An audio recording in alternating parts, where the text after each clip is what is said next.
je vais simplement faire de l'accueil puisque nous attendons le go du bureau de représentation du Parlement européen à Paris pour l'enregistrement. La personne qui est en train de parler s'appelle Olivier Brunet. Elle va être l'animateur de cette session en dialogue avec Valérie Hayé qui nous fait le plaisir de sortir de réunion au Parlement européen, mais elle va nous expliquer aussi comment se passe la vie d'une parlementaire européenne confinée. Et puis, je vais faire un binôme qui n'est pas un binôme, mais qui est un trio avec mes collègues de la Maison de l'Europe à Nantes, avec Margot et avec Estelle à la Maison de l'Europe en Mayenne. Mais nous allons nous présenter dans quelques instants, le temps que vous vous installiez confortablement dans votre fauteuil ou dans l'endroit où vous êtes confiné. Nous expérimentons un format de webinaire qui est relativement nouveau, qui va nous permettre de parler avec un ensemble de personnes des 5 départements des Pays de la Loire, ce qui est un format qui a été assez peu utilisé. Et donc, nous allons pouvoir circuler de la Vendée à la Sarthe, à la Mayenne, au Maine-et-Loire et en Loire-Atlantique. Et puis, à 19h, nous devrons nous arrêter parce que les parlementaires vont d'une réunion à une autre et Valérie Hayé a d'autres obligations à 19h. Mais je la remercie déjà en notre nom d'avoir trouvé le temps de nous parler de sa connaissance des réponses à la crise du coronavirus que nous visiterons dans ses différentes dimensions, la dimension sanitaire et puis la dimension économique, tout en lui laissant la parole, je dirais, largement sur ce qu'elle souhaite en fonction de ses compétences. Et je me réjouis de dire que le webinaire est maintenant diffusé en direct sur Facebook. Donc, j'imagine que nous sommes enregistrés, que nous pouvons démarrer officiellement, bien que j'attende encore quelques instants d'avoir un go officiel de Lisa. Et Lisa, je la remercie. Lisa est la personne qui, au bureau du Parlement européen à Paris, nous a permis l'organisation de cette session. Cette session est organisée, donc, bienvenue, avec les 5 centres d'information Europe Direct des Pays de la Loire, les 4 maisons de l'Europe situées en Sarthe, en Mayenne, en Maine-et-Loire et en Loire-Atlantique, ainsi que le centre d'information Europe Direct adossé à la mairie de La Roche-sur-Yon. Ce webinaire va nous permettre de discuter des thèmes d'actualité. Nous avons une invitée qui est Valérie Hayé. Valérie Hayé qui est bien connue, je pense, en Pays de la Loire, en tout cas en Mayenne et au-delà. Je vais vous la présenter brièvement et puis elle n'hésitera pas à compléter quand elle va commencer à prendre la parole. J'avais noté, Valérie Hayé, que vous êtes née en 1986, que vous avez une vie politique à l'UDI, vous avez été l'assistante de Jean Arthuis, vous êtes République en marche, vous avez été vice-présidente de la Maison de l'Europe à Mayenne, vous êtes encore au Conseil départemental de Mayenne, vous avez été élue sur la liste En Marche en 19e position et vous êtes une des 98 députés du groupe Renaissance au Parlement européen. Vous êtes membre titulaire de la commission du budget, vous êtes également membre de l'équipe de négociation du cadre financier pluriannuel et suppléante de la commission ITRE, ce qui veut dire dans notre jargon, le jargon bruxellois, l'industrie et la recherche. Voilà, peut-être voulez-vous dire quelques mots déjà, Valérie Hayé, pour nos auditeurs. Merci, bonsoir à tous. Merci d'avoir organisé ce webinaire. Effectivement, je crois que le portrait que vous avez dépeint de moi est assez juste. Alors peut-être un mot introductif avant de pouvoir échanger sur les préoccupations des participants. Alors dans la crise, ce qu'on retient, moi ce que je retiens du début de cette crise, c'est les griefs qu'on a adressés à l'endroit de l'Union européenne. L'Union européenne n'a pas réagi à temps, elle n'a pas réagi suffisamment. D'ailleurs, la présidente Ursula von der Leyen, la présidente de la Commission, a présenté ses excuses au début de la crise pour ne pas avoir su trouver les mots sur réagir suffisamment. Alors, une fois passé cette étape de sidération qui nous a tous parcouru, je pense, l'Union européenne a agi. L'un des premiers freins, ça a été aussi que la compétence santé ne relève pas d'une compétence de l'Union européenne. Donc, une fois que la demande a été formalisée auprès de la Commission, celle-ci a agi par de la coordination d'abord et puis par des mesures aussi budgétaires dont on va peut-être reparler parce qu'effectivement ça concerne plus particulièrement ma casquette, mais les mesures sanitaires, elles ont était présente sur le thème de la coordination davantage. Et puis, il y a une bataille de communication aussi. Hein. C'est aussi l'un des griefs qu'on a pu faire, ce qui a pu justifier qu'on a attaqué l'Union européenne. La Chine, les puissances extérieures qui ne nous veulent pas que du bien, sont allées sur le terrain de la communication pour dire qu'elles sont intervenues pour aider les Italiens, etc. Or, peut-être qu'il y a aussi eu un déficit de communication côté Union européenne parce qu'on a fait des choses. Peut-être qu'on a pêché aussi l'ensemble des institutions sur ce point-là. D'autant plus, et pour terminer le volet communication, parce que ce qu'on a retenu aussi, malgré tout, c'est aux yeux du grand public, ces sorties, ces déclarations de certains chefs d'État et de gouvernement qui sont contraires à l'esprit de solidarité qui doit présider et qui est l'une des valeurs de l'Union européenne et qui n'a pas toujours été mise en avant dans le cadre de cette crise. Alors, les mesures qui ont été mises en œuvre, elles sont essentiellement de deux ordres, économique et budgétaire. Il y a tout ce qui a déjà été mis en œuvre. La Commission a levé assez vite les mesures en termes sur le pacte de stabilité et de croissance. Elle a assoupli les règles en matière d'aide d'État. Elle a mis en œuvre le budget européen pour faciliter une partie de l'utilisation des fonds de cohésion à hauteur de 37 milliards. Elle a débloqué 3 milliards d'euros dans le budget. Il y a aussi différents instruments qui ont été déployés. La Banque centrale européenne s'est engagée dans une logique de rachat de dette. La Banque européenne d'investissement a lancé des prêts bon marché. Il y a une multiplicité, une panoplie d'instruments qui ont été mis en œuvre. Il y a aussi des réponses importantes qui ont été actées, comme la mise en œuvre du mécanisme européen de stabilité ou encore le mécanisme SURE pour accompagner l'assurance chômage. Donc ça, c'est tout ce qui a été mis en œuvre, je le dis très schématiquement. Et puis, il y a tout ce qui reste à faire, parce qu'il reste beaucoup à faire. Quand on met tout bout à bout, c'est plus de 3 000 milliards d'euros qui a été mis en œuvre, tout plan confondu, plans nationaux et plans européens. Et malheureusement, sans doute que ça ne suffira pas. Parce que la crise qu'on traverse, c'est une crise qui n'a pas de précédent. Si on doit faire une comparaison, c'est peut-être les années qui ont suivi la crise de 29. Et donc, il faut pouvoir y répondre avec ambition. C'est le sens de la résolution que le Parlement européen a adoptée il y a quelques semaines. Notre position, c'était de faire pression sur le Conseil et la Commission pour avoir une réponse ambitieuse à la hauteur de la crise. Aujourd'hui, on a pu faire acter le principe d'un recovery bond ou d'un fonds de relance.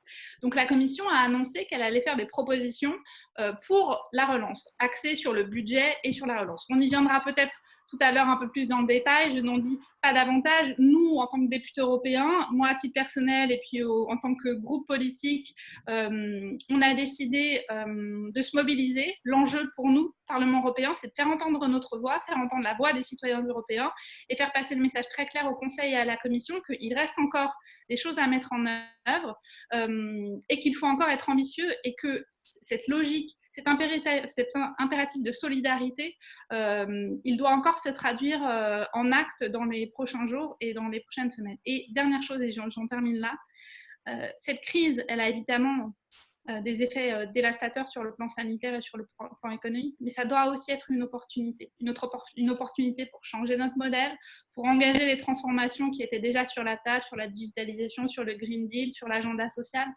Et donc, je veux aussi croire qu'on tirera le positif de cette crise, qu'une fois que la réponse sera mise en œuvre, on pourra aussi saisir cette opportunité en lien aussi avec la conférence sur l'avenir de l'Europe pour proposer un nouveau projet, une nouvelle vision pour la construction européenne. Voilà pour ce propos introductif.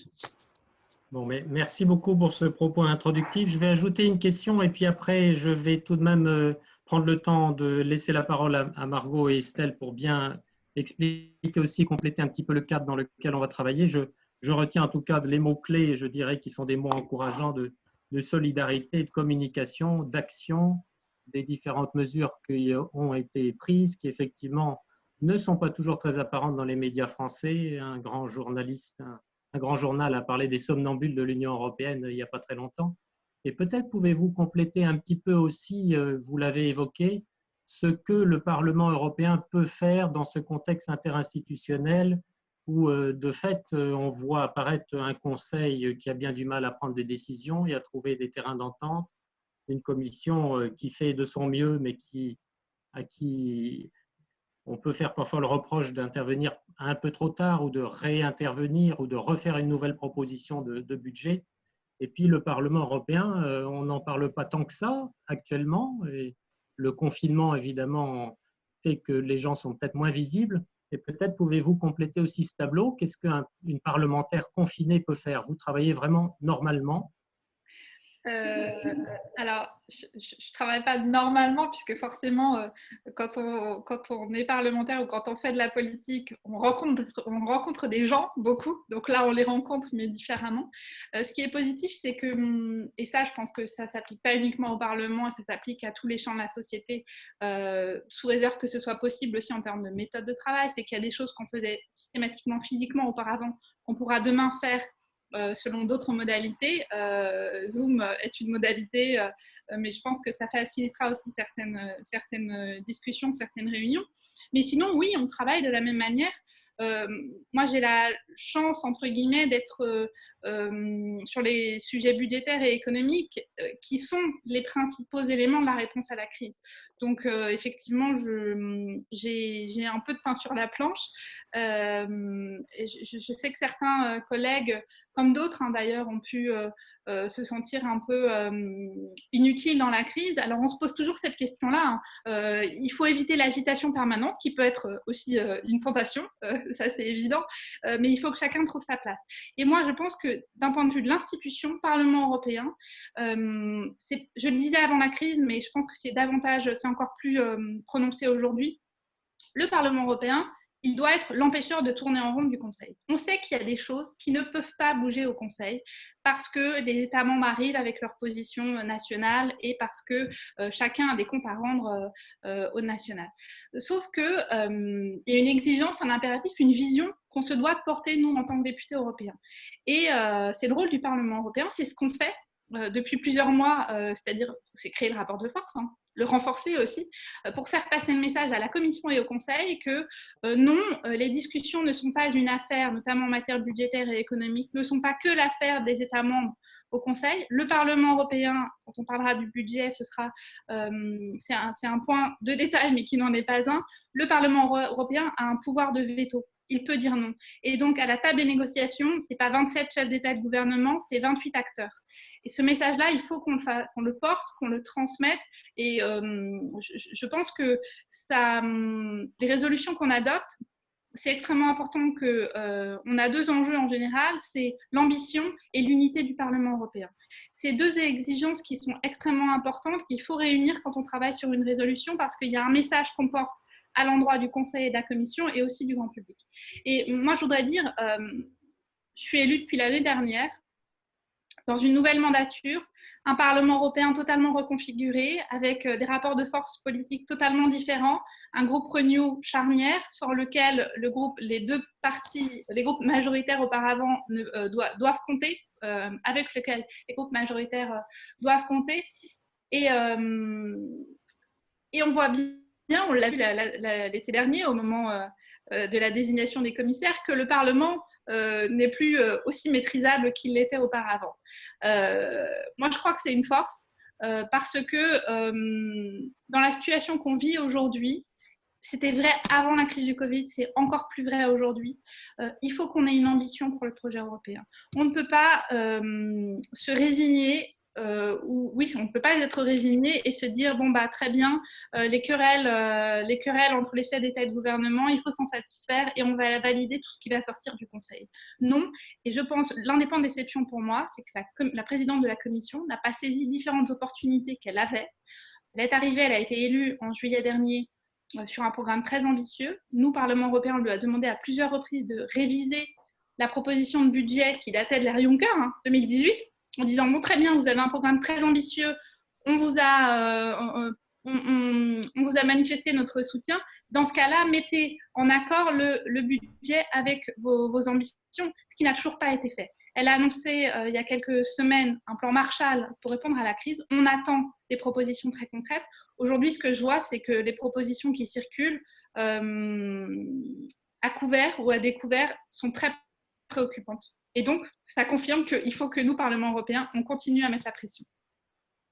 Bon, merci pour votre approche dynamique et et encourageante, et puis aussi pour nous expliquer un petit peu les rapports de force entre les institutions et vis-à-vis des États membres. Avant de démarrer le bloc sur la réponse de l'Union européenne à la crise sanitaire, peut-être quelques points de cadrage complémentaires. Dire que nous sommes actuellement suivis par 78 personnes, donc dans les 5 départements, que c'est des personnes qui ont manifesté de l'intérêt, que par ailleurs Facebook nous suit, que Euradio nous suit, et donc naturellement nous n'épuiserons pas toutes les questions qui ont été posées, mais nous allons prendre, je dirais, un panel aussi représentatif que possible. Et là-dessus, je vais laisser la parole d'ici quelques instants pour aussi se présenter à Estelle et à Margot. Vous avez la possibilité, je m'adresse maintenant aux gens qui nous suivent, de poser des questions ou de faire des commentaires en supplément dans le cadre du chat, de façon à, je dirais, rendre les choses encore plus vivantes par rapport à ce que Valérie Hayet nous dit jusqu'à 19 h. Et peut-être je vais laisser la parole à Estelle pour se présenter, Margot se présenter, et puis Margot garde la balle pour les premières questions sur quelle réponse de l'Union européenne à la crise sanitaire. Oui. Bonjour à tous, je m'appelle Estelle Troncy, je suis chargée de projet à la Maison de l'Europe en Mayenne et je co-animerai cette rencontre. Bonjour à tous, je m'appelle Margot Varlet, je suis chargée de communication à la Maison Europe à Nantes et je vais également tenter de relayer les questions qui nous parviendront lors de ce webinaire. Voilà, et donc on va essayer de diversifier les choses et donc Margot va garder la parole. Nous avons fait une petite sélection entre nous de questions qui nous semblaient très, je dirais, très adaptées aux questions qu'on peut se poser sur les réponses de l'Union européenne à la crise sanitaire. Mais Margot, peut-être tu peux démarrer avec un bloc de 2 questions. Oui, tout à fait. Donc, nous avions sélectionné 2 questions qui font d'abord écho à ce que vous disiez dans votre introduction concernant la compétence santé. Donc, une première question d'Inès qui nous vient de Vendée. Alors que la santé reste une compétence souveraine des États membres, comment l'Union européenne peut intervenir dans le domaine de la santé face à la crise du coronavirus? Et la seconde question qui vient compléter cette première nous vient de Marc qui nous demande la santé doit-elle devenir une compétence de l'Union européenne? Alors, comment l'Union européenne peut intervenir? Moi, je crois qu'elle peut intervenir dans le format aujourd'hui, au regard des traités, à double titre. Et c'est ce qu'elle a fait, d'ailleurs. La première, c'est la coordination. La coordination des actions entre les différents États membres. Ça a été fait un peu tardivement, mais ça a été fait finalement. Et donc, ça veut dire coordonner les décisions en matière de confinement, en matière de recherche, en matière, évidemment, et ça a fait l'objet... Tout à l'heure, je parlais de communication, c'est l'un des points essentiels, je pense, qui a été une vraie réussite. L'Union européenne a joué un rôle majeur pour assurer la coordination, notamment dans le transport des patients sur les zones transfrontalières. Et ça, c'est du très concret et c'est extrêmement important enfin, c'est très efficace. Donc, une compétence en matière de coordination des États membres en matière sanitaire sur les différentes actions. Et puis, j'en reviens à la question budgétaire, ça a été aussi de l'argent qui a été déployé pour la recherche contre le vaccin, pour la recherche sur le vaccin contre le coronavirus, pour financer l'achat et le transport de matériel, d'équipements de protection, pour assurer le transport transfrontalier des malades, etc. Donc, ce sont a priori, ce qui peut sembler des petites choses, mais qui sont des choses essentielles en complément des actions des États membres. Alors oui, aujourd'hui, il n'y a pas de compétences santé en propre. Je pense que c'est un élément qui doit relever de la souveraineté des États membres, ça c'est évident. Néanmoins, on part de zéro aujourd'hui, il faut pouvoir accroître la coordination et à notre échelle, à l'échelle du Parlement européen, on a une commission qui s'appelle la commission environnement et santé. Donc il y a bien une compétence santé, une approche santé au titre du Parlement européen. Ça c'est quelque chose qu'on doit développer. Il faut mettre en place une force européenne de la santé. Ça doit se mettre en œuvre dans les prochains mois. dans les prochaines semaines même, pour coordonner l'action et puis, je pense, trouver des moyens d'accompagner à la fois en termes de financement et en termes de valeurs et de critères, d'accompagner les systèmes de santé nationaux, toujours pour aller à la hausse, évidemment, et assurer une santé pour tous les Européens. Bon, parfait. Merci pour ces réponses santé. Peut-être, Margot, tu peux enchaîner sur les deux questions suivantes sur la santé, puis je vais garder la 5e. Oui, tout à fait. Et en plus, donc, ça permet de poursuivre sur ce qui vient d'être dit.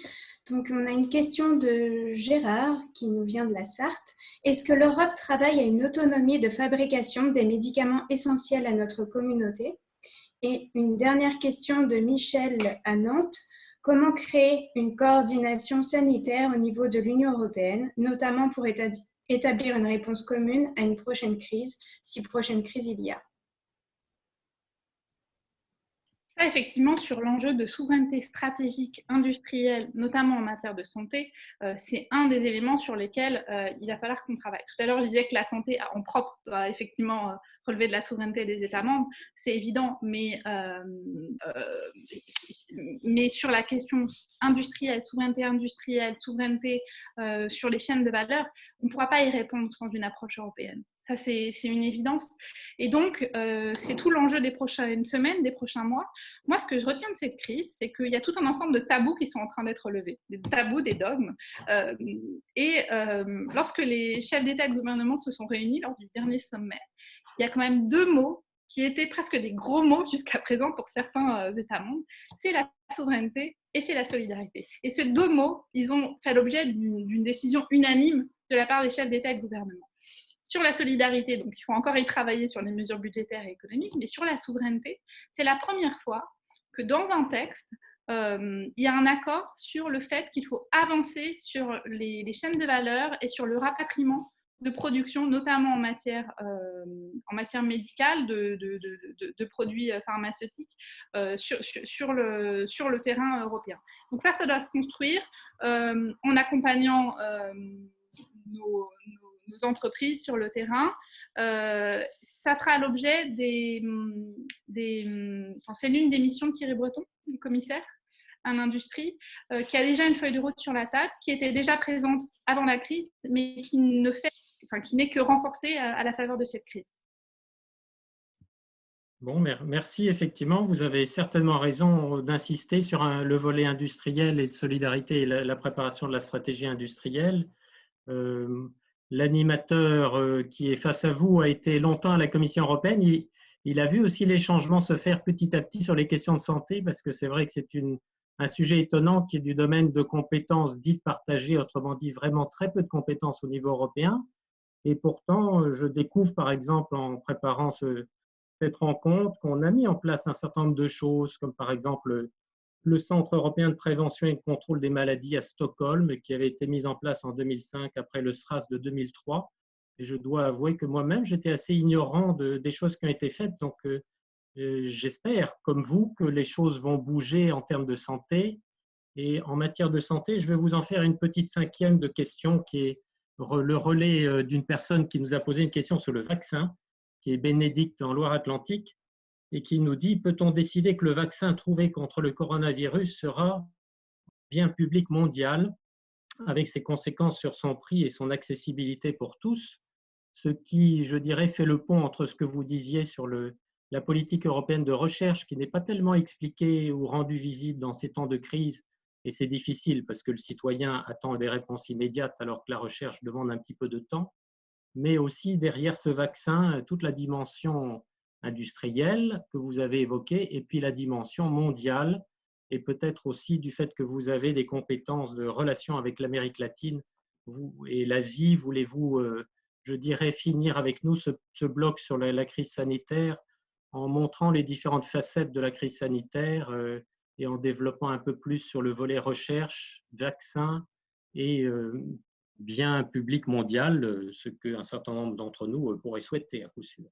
Donc, en n'oubliant pas que l'Europe n'est pas une forteresse, mais que aussi cette pandémie est mondiale. Oui, effectivement, mais on voit que l'Europe n'est pas une forteresse puisque ce virus n'est pas né, entre guillemets, a évolué à l'échelle du monde et donc il est parti de l'Asie, il est arrivé en Europe et puis il a traversé l'Atlantique.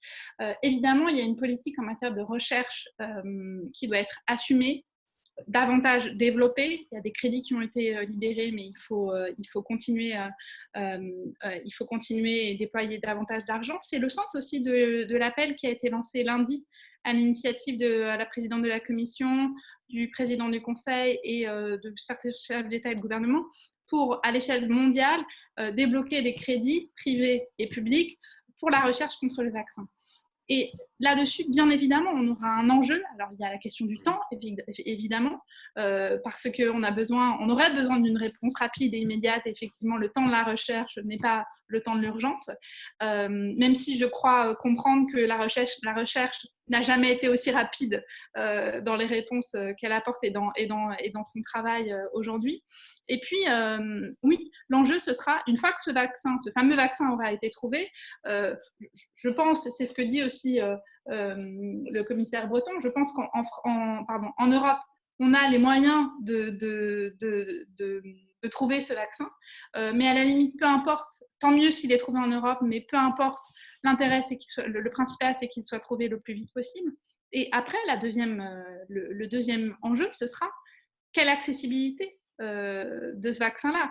Et ce vaccin, et je crois que là, Ursula von der Leyen, avec qui j'ai eu une réunion hier matin, a beaucoup insisté sur ce point, et je pense qu'elle a raison. Elle a beaucoup insisté sur le fait que le vaccin ne doit pas aller là où il y a de l'argent, mais là où il y a des besoins. Et effectivement, on aura un gros enjeu pour la distribution et le déploiement de ce vaccin, pour s'assurer qu'il ira bien là où il y a des besoins et pas là où on en donnera le meilleur prix. Comme on l'a vu par exemple au début de la crise pour l'achat de masques. Donc là, on a un gros enjeu de solidarité. Vous parliez de biens publics mondiaux. On essaie d'identifier des biens publics européens, parfois comme on peut, à l'échelle de l'Union européenne, mais bien sûr, sur un enjeu comme celui-là, il faut raisonner à l'échelle du monde. Bon, merci beaucoup pour vos propos, je dirais, qui embrassent l'ensemble beaucoup de sujets sanitaires. Je me tourne vers Margot en regardant évidemment notre temps, mais peut-être une réaction à partir de ce qu'on voit sur le chat ou sur Facebook. Est-ce que nos participants, que je salue à nouveau en leur disant que malheureusement, on ne pourra pas leur donner la parole, mais par contre, ils peuvent intervenir par écrit. Est-ce qu'il y aurait des compléments ou des orientations que nous aurions vraiment oubliées dans cette question sanitaire? Par rapport à la question sanitaire, non, pas pour le moment. Pas pour le moment. Alors, je ne suis pas une spécialiste des questions sanitaires, mais le cas échéant, de toute manière, et ça vaut pour ce sujet-là comme pour d'autres, je reste disponible s'il y a des réponses que vous souhaitez que je développe. Je peux évidemment, vous faites un signe sur le chat et puis je reviendrai vers vous plus tard avec des éléments.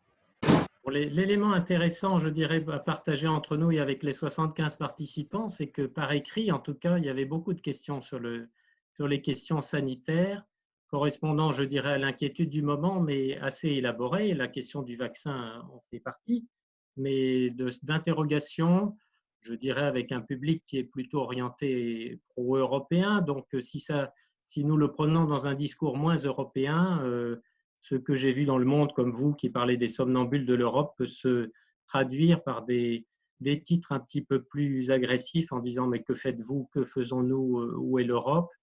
Mais je crois que vous avez répondu aussi précisément sur je dirais, la chronologie des choses qui se font et puis le rythme des institutions qui n'est jamais à la hauteur des urgences ou des situations nécessitant beaucoup de rapidité ou des accélérations. Un budget ou une révision de budget, c'est toujours compliqué. Ce qui va me faciliter la liaison avec le deuxième bloc de nos questions, si vous le voulez bien, qui vont être un ensemble de questions sur quelle réponse de l'Union européenne à la crise économique. Et ici, je vais passer la balle à Estelle qui va nous refaire le même type d'exercice avec des petits blocs de 2 questions. On est très bien dans notre timing. Vas-y Estelle. Micro, Estelle. C'est bon. Alors, on commence avec une question de Christelle de la Mayenne. Comment s'engage la bataille entre les États membres et la Commission européenne sur le mode de déploiement des Corona Bonds? Et ensuite, une question d'Élodie du Maine-et-Loire. Quel pourrait être l'impact de la crise sanitaire sur la programmation 2021-2027, notamment en matière d'éducation et de formation et sur les fonds structurels? Et donc, évidemment, invitation de votre part à nous dire ce que c'est que les Corona Bonds, qui ne sont pas forcément dans le vocabulaire quotidien. J'allais commencer par ça, effectivement. Alors, on a adopté une résolution au Parlement européen au cours de laquelle on a beaucoup discuté des modalités de l'émission de dette commune, de ce que ça pouvait, de l'objectif, des modalités, etc. Et puis, parallèlement, il y a une discussion, et c'est celle-ci qui a été la plus reprise dans la presse. Il y a une discussion au sein de l'Eurogroupe, entre les ministres des Finances des États membres et puis entre les chefs d'État et de gouvernement. Et de ces discussions entre les chefs d'État et de gouvernement et l'Eurogroupe, on a retenu beaucoup de crispation, beaucoup de tension, beaucoup d'irrationnel, là où au contraire il fallait poser les choses, ramener du rationnel. Et en clair, les Néerlandais, pour ne pas les citer, ont affirmé que jamais ils accepteront de payer la dette des Italiens ou des Espagnols qui ne savent pas gérer leur argent. Or, on n'est pas du tout dans une approche comme celle-ci, absolument pas. Ce sur quoi, alors peut-être sur les Corona, je vais faire une distinction entre les eurobonds, qui sont issus de la crise financière de 2008 et qui sont finalement la mutualisation de dettes passées. Là, il ne s'agit pas de dire, et c'est aussi ce qui a fait l'objet de négociations ardues au sein du Parlement européen, il ne s'agit pas de dire on va mutualiser des dettes passées, mais au contraire, il s'agit de dire on va mutualiser, on va faire de l'émission de dettes communes pour assurer des investissements communs pour répondre à la crise dans le cadre de cette relance et puis dans les années qui vont suivre. Ça a fait l'objet d'une bataille assez importante à l'échelle du Conseil, mais aussi à l'échelle du Parlement européen. Il y a une polémique qui s'est fait jour, mais la réalité, c'est quoi? C'est que là encore, on arrive dans un moment inédit où enfin, on accepte, pour revenir aux discussions au Parlement européen, on accepte une idée nouvelle qui était un tabou pour certains. Je suis membre d'un groupe politique et au sein duquel il y a aussi beaucoup de tensions, différentes approches. On est 98 membres, il y a des Espagnols, des Italiens, des Néerlandais, des Danois, des Tchèques, et bien sûr, on a une approche différente. Et souvent, sur les questions économiques et budgétaires, c'est pas tant l'étiquette politique qui compte, mais c'est plutôt la nationalité qui compte. Et donc, quand on a discuté à l'échelle du Parlement européen pour trouver une solution innovante pour répondre financièrement et budgétairement à la crise, bien sûr, il y a des discussions très tendues avec mes collègues de certains États membres, mais on a trouvé une solution de compromis, notamment en les rassurant sur le fait qu'on n'irait pas vers une mutualisation des dettes passées. Une fois qu'on a dit ça, ce qu'on a voté au Parlement européen, et le message très clair qu'on voulait envoyer aux chefs d'État et de gouvernement, c'est un message de solidarité, c'est il faut mutualiser les dettes, il faut que la solidarité européenne se traduise en actes. C'est très bien que la Banque centrale européenne, que la Banque européenne d'investissement, que le mécanisme européen de stabilité aient été mis en œuvre, c'est nécessaire, mais ça ne concerne pas toute la zone euro. Et ensuite, il faut aller au bout de l'intégration européenne en matière de solidarité. Ça veut dire quoi?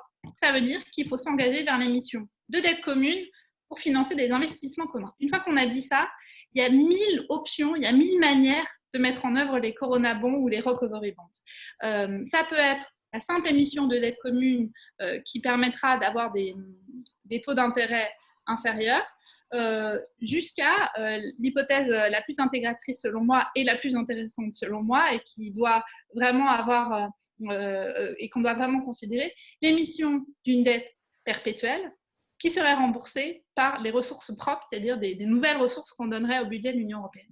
Voilà, on a 1000 options sur la table. Le message qu'on veut faire passer, nous, Parlement européen, aux chefs d'État et de gouvernement, c'est attention, l'émission de dette commune qui permettrait aux États membres seulement, entre guillemets, de bénéficier de taux d'intérêt faibles, ça ne suffit pas.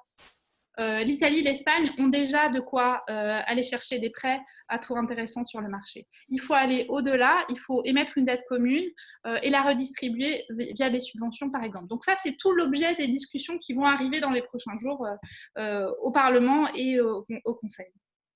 La deuxième question, c'est les implications sur les négociations. On m'a posé la question hier.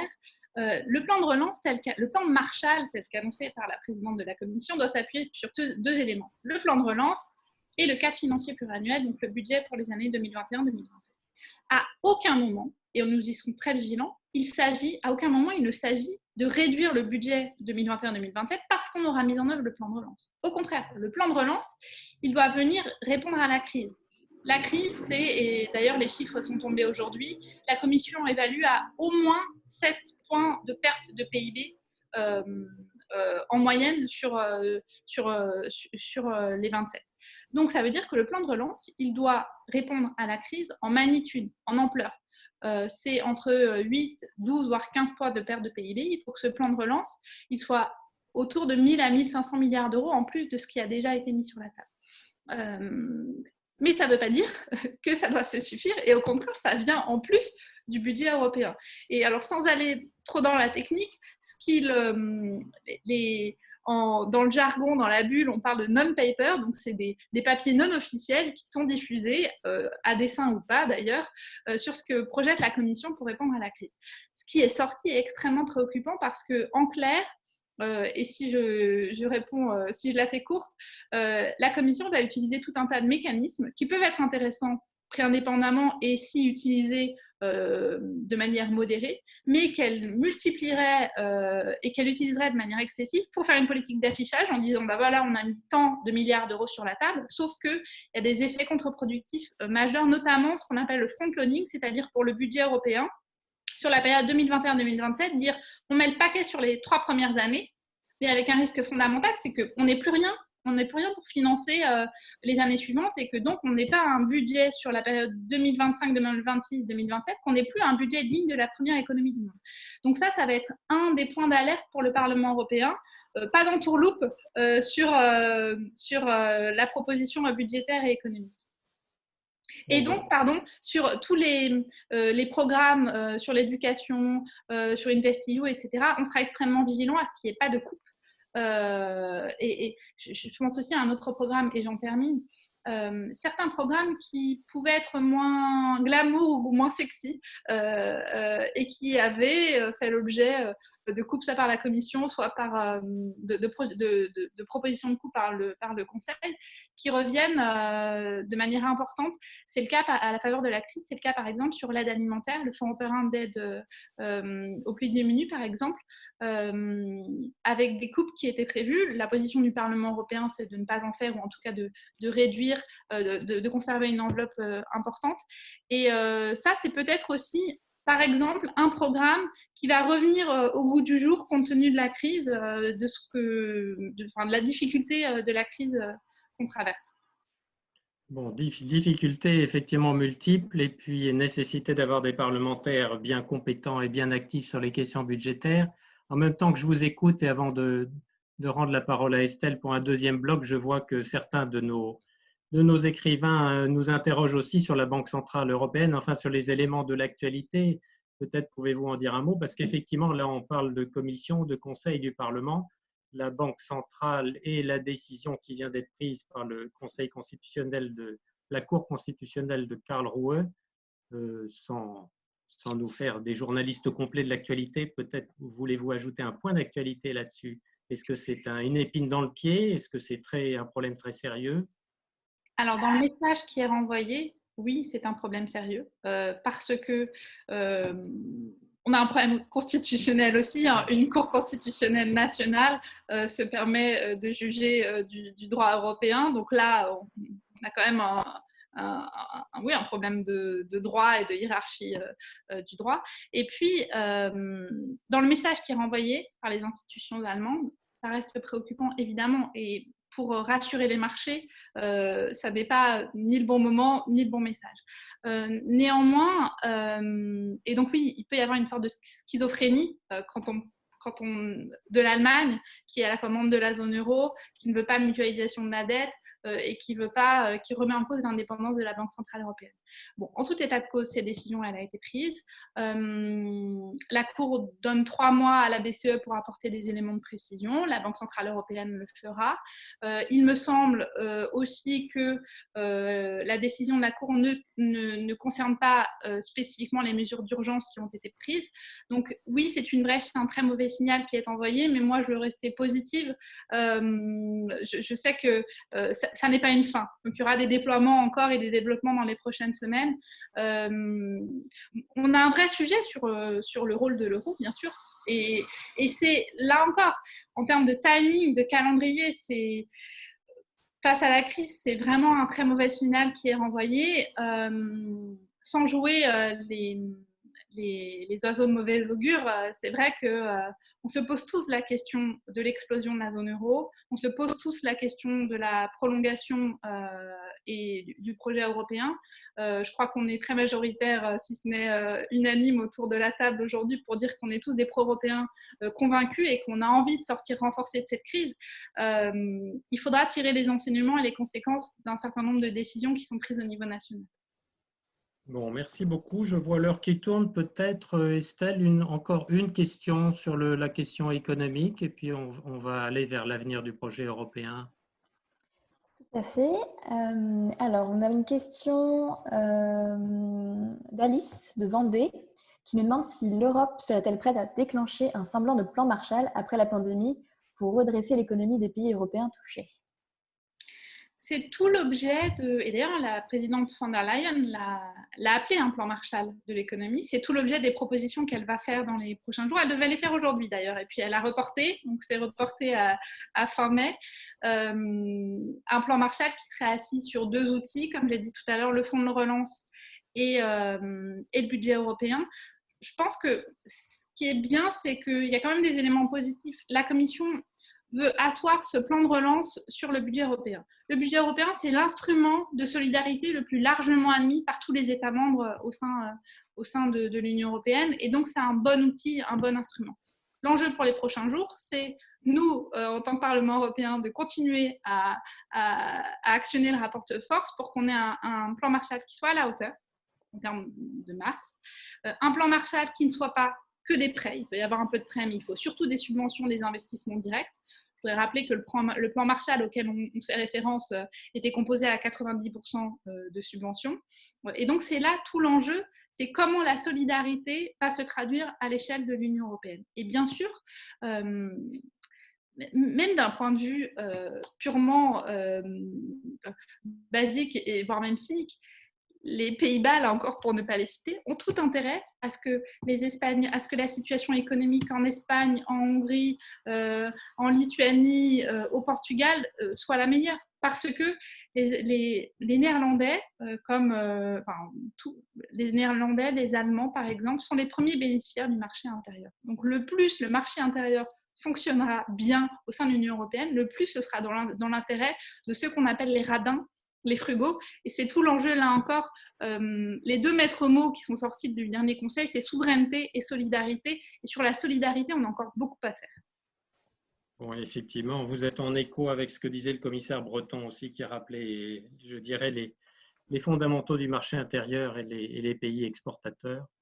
Je vois qu'on a encore pas mal de questions sur le terrain économique. Je vais tout de même vous en faire une petite dernière sur l'économie, mais pour juste une courte réponse, et après on passe à notre dernier bloc, mais je ne voudrais pas l'oublier parce que ça a été posé par plusieurs personnes, qui est la question de l'association des villes à l'élaboration et la mise en œuvre du plan Marshall. Et je dirais les villes et les régions. Je salue dans nos participants des gens qui sont des décideurs au conseil régional et des décideurs dans les métropoles et dans les villes.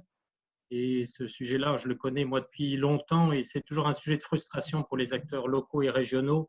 Souvent, parfois, de se dire que les grandes discussions budgétaires, c'est les États, c'est le Parlement, mais comment vous voyez les choses et aussi quelles sont vos relations éventuellement avec le comité des régions? C'est un vrai sujet quand on est parlementaire et auquel je suis d'autant plus sensible parce que je suis aussi élue locale.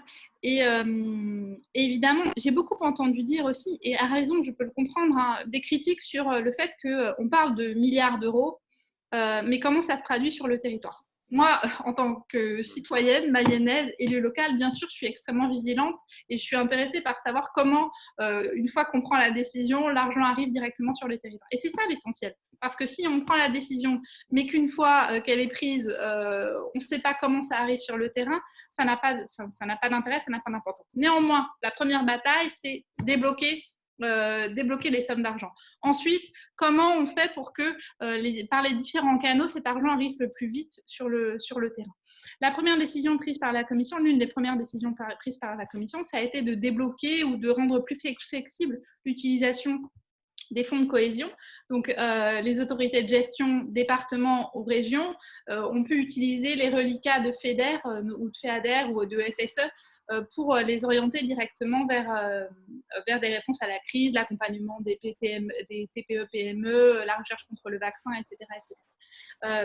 Donc oui, les acteurs sur le terrain sont extrêmement importants et c'est le principe même, c'est l'essence même, je crois, de l'architecture de l'Union européenne. Il y a les décisions qui sont prises au niveau européen et puis il y a les déclinaisons nationales et les déclinaisons territoriales. Et évidemment, il y a une relation que je qualifierais de privilégiée entre l'Union européenne et les régions, les acteurs du territoire.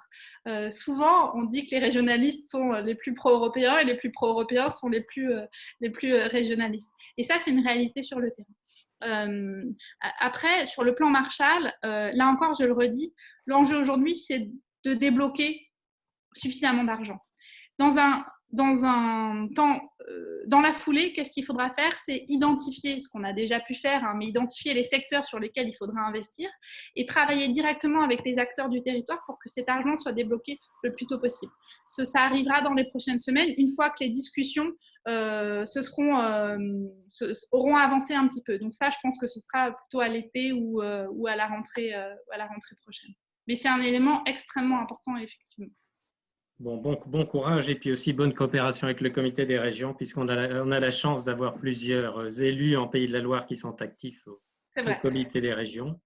Et puis je vois le temps qui passe et je ne résiste pas au plaisir de passer à notre dernier bloc parce qu'un certain nombre de questions n'étaient pas centrées uniquement sur le sanitaire ou sur l'économique, mais étaient, je dirais, des interrogations un petit peu globales sur l'avenir du projet européen.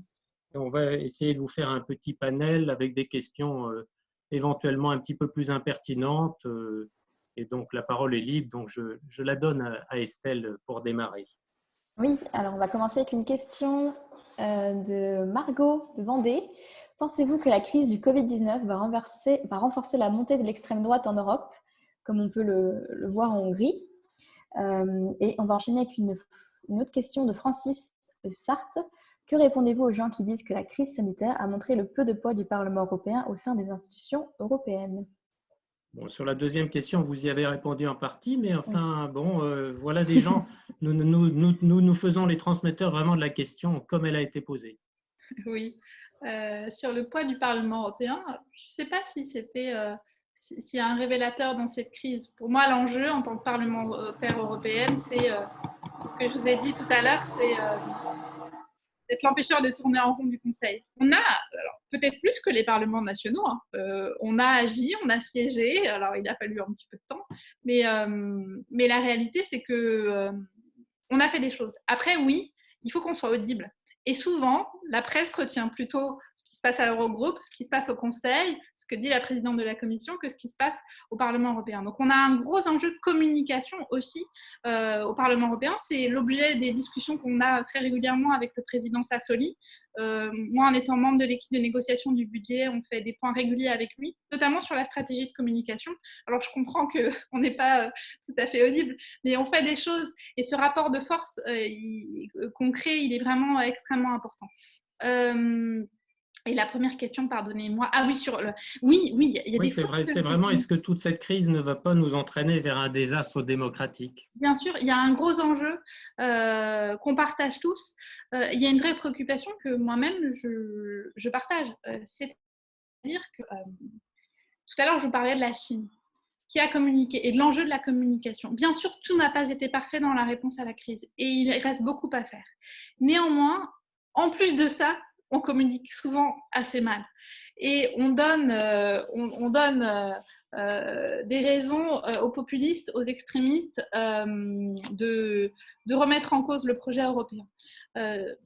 L'Union européenne, pour moi, c'est avant tout des valeurs de solidarité, notamment de respect de l'état de droit, etc., etc. Les valeurs de solidarité, certains chefs d'État et de gouvernement n'ont pas su les démontrer.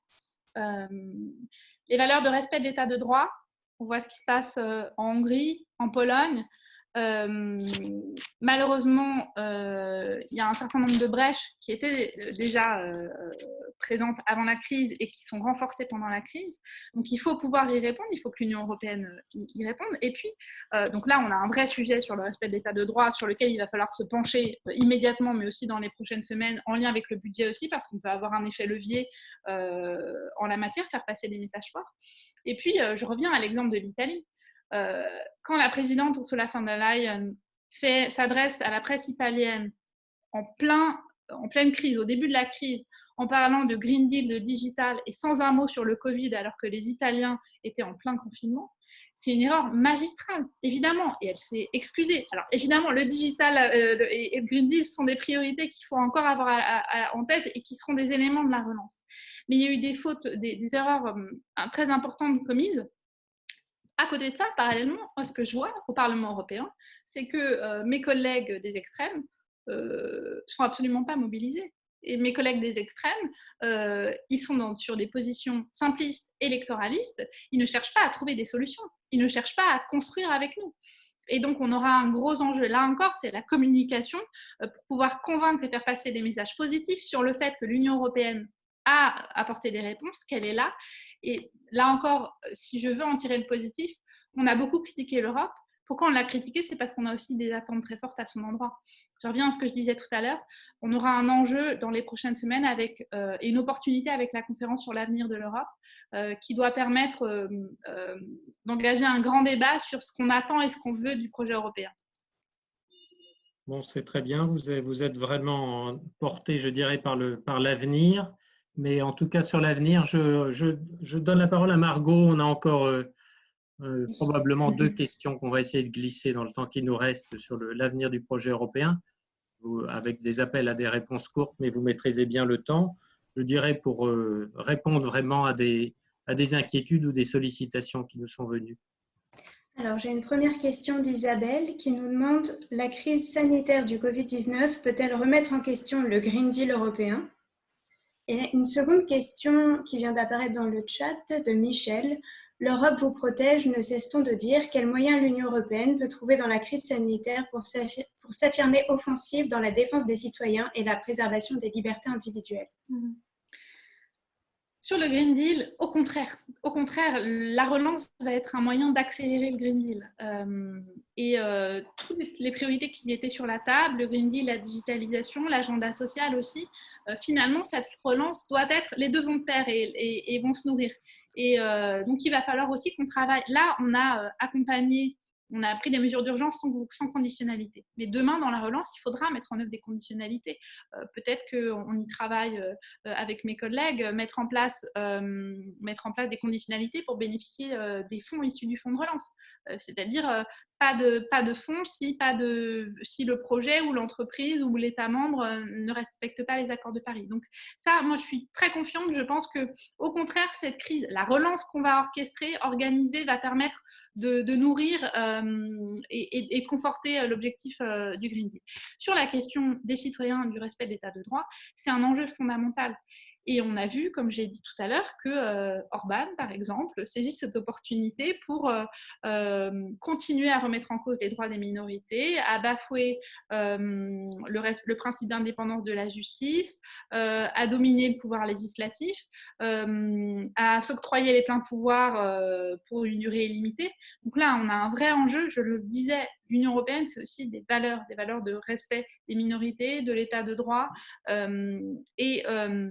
il faut que l'Union européenne se positionne très fortement.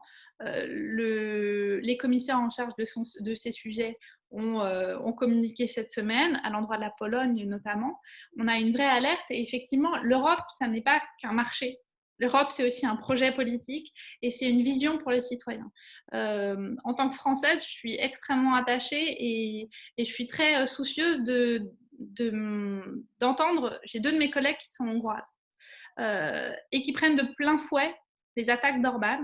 Et pour moi, c'est extrêmement important d'échanger avec elles parce qu'on peut aussi avoir, je vous parlais tout à l'heure de conditionnalité des aides, il faut trouver cet équilibre entre protéger les droits des citoyens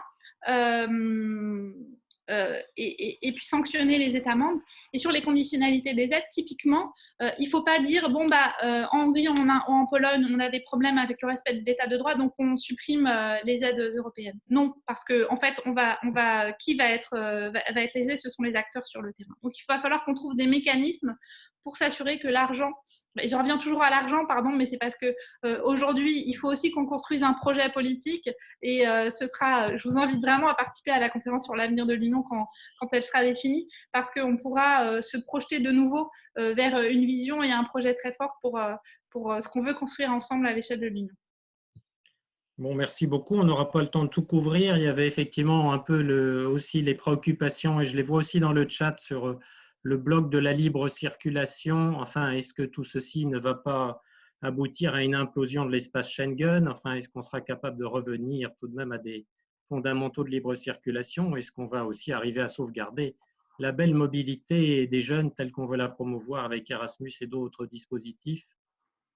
Peut-être pouvez-vous prendre cette question et puis je dirais ajouter un mot final pour nous encourager aussi à continuer à nous intéresser à l'Europe, ce que nous faisons tous, mais de la manière positive et combative qui a caractérisé cette rencontre.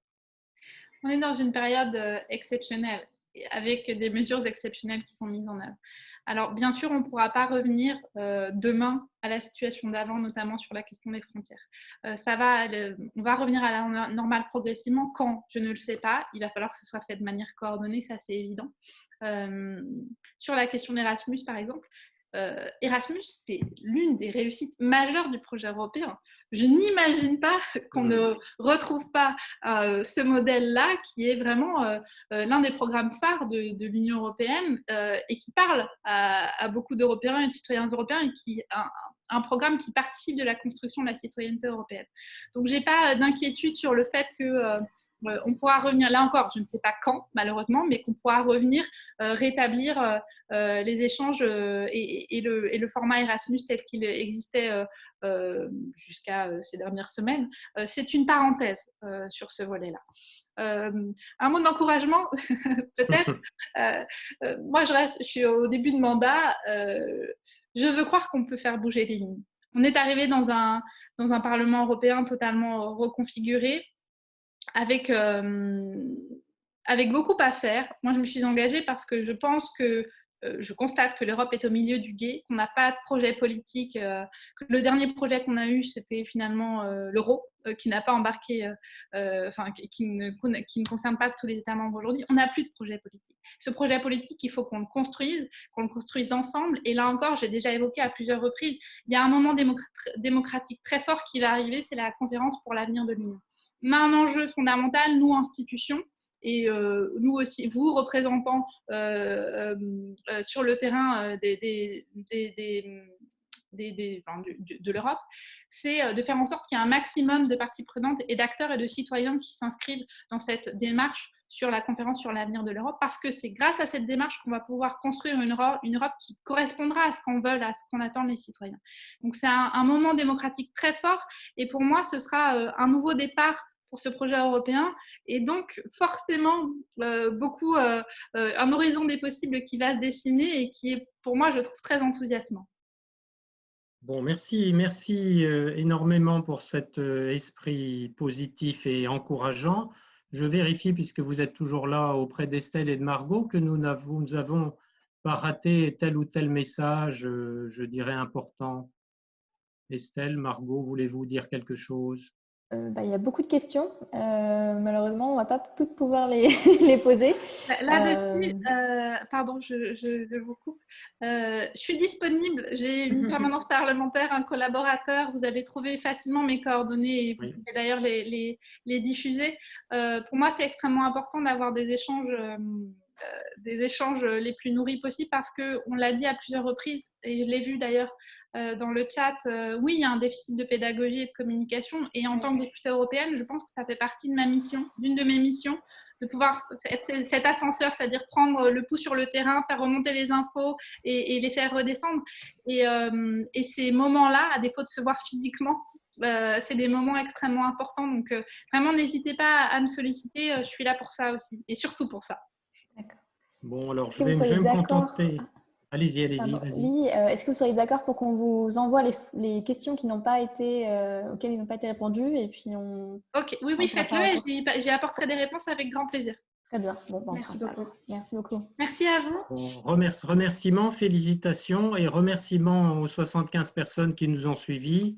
Désolé de ne pas avoir pu tout dire et tout traiter, mais je confirme pour avoir été en contact rapide avec Valérie Hayet et de ma pratique antérieure de la Commission européenne que vous êtes une députée très facile à joindre et très ouverte et encline au dialogue. Donc ça, c'est évidemment tous les ingrédients dont on a besoin pour porter l'intérêt de nos citoyens aux questions européennes.